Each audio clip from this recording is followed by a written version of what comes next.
जैसी माँ वैसी थी। एक गांव में एक बहुत ही बदचालन औरत रहती थी।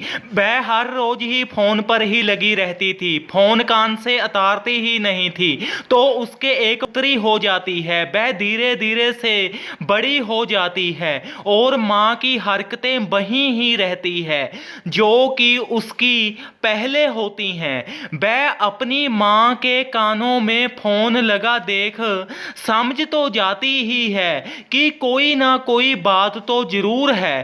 तो वह भी बिल्कुल माँ के जैसी ही हो जाती है और घर में फोन लेने की जिद करती है।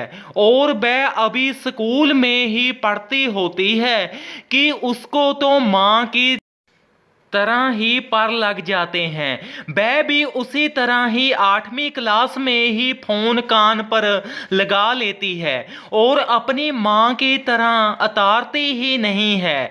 तो फिर वह थोड़ी सी और बड़ी हो जाती है और उसका ये काम और भी ज़्यादा बढ़ जाता है।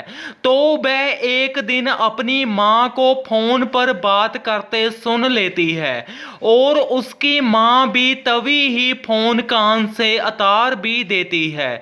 तो वह उसे कहती है कि किससे बात कर रही हो, मैं पापा को बताऊंगी। तो उसकी माँ उसको बोलती है कि नहीं, आज से तू मेरी दोस्त है, हम किसी की बात भी नहीं बताएंगे। तो वह दोस्ती का साथ आगे बढ़ा लेती है और दोस्त बन भी जाती है। जब माँ अपनी बेटी के कान में फोन लगा हुआ देखती है तभी उसे उसे टाइम बहुत ही अंदर से तो गुस्सा ही चढ़ता है, पर वो उससे कुछ कह नहीं सकती होती क्योंकि उसे डर होता है कि ये कहीं मेरी बात ना मेरे घर वाले को बता दे। तो ऐसे ही वक्त निकली जाता है और उसकी धी दिनों दिन ही हाथ से निकली जाती है, पर वो कर कुछ भी नहीं सकती होती क्योंकि वह मजबूर होती है। फिर वह कॉलेज में चली जाती है और वहां पर से भी उसको कई फोन आने लग जाते हैं। गांव से तो पहले के ही आते ही होते हैं। तो उसकी माँ अब और भी तंग आ जाती है अपनी बेटी से और फिर अंत में उसकी बेटी पहिए के साथ में चली जाती है।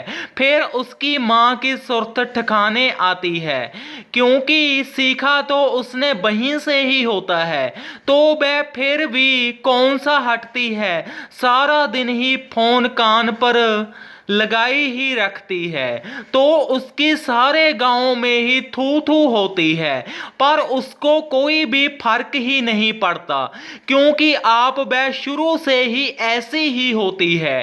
तो उसकी बेटी को वह भैया आगे बेच देता है तो ही उसकी सुर्त ठिकाने आती है। फिर वह आप ही होका लेकर मंजे पर पड़ जाती है। इस कहानी से हमें ये शिक्षा मिलती है कि माता पिता के हाथ में ही अपनी औलाद होती है। अगर माँ ही अच्छी नहीं है तो औलाद तो फिर ऐसी ही होगी।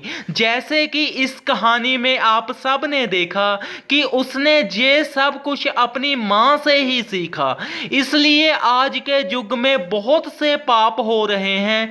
ये अनपढ़ता की वजह से भी है, कुछ और कुछ उस बेटी की माँ के आगे माँ बाप मतलब उसकी बेटी के नाना नानी भी ऐसे ही घटिया किस्म के होंगे। तो ही आज ये सब कुछ हुआ उसके साथ भी। धन्यवाद। इस कहानी को ज़्यादा से ज़्यादा शेयर करें। अगर आप चैनल पर नए हो तो सब्सक्राइब करें और कहानी को शेयर करें।